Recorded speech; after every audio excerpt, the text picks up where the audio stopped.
Hello guys, I'm going to be doing a review on this Dollar Tree lock. It's not a very good lock, as you can see right there. Already splitting it. The combination to this lock is 466. But opening it that way is boring. So I'll see if we could open it with a hammer.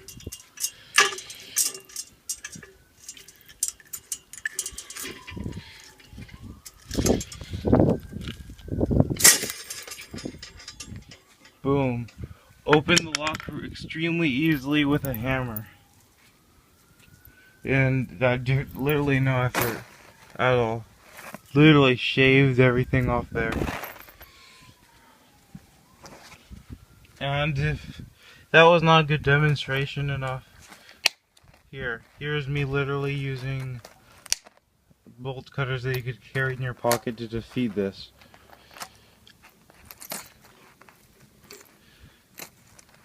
Yeah.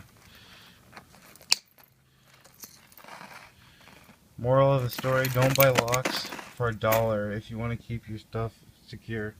Unless you're like securing a backpack or something. I don't know. I wouldn't even recommend it for that. Thanks for watching, I guess. Bye.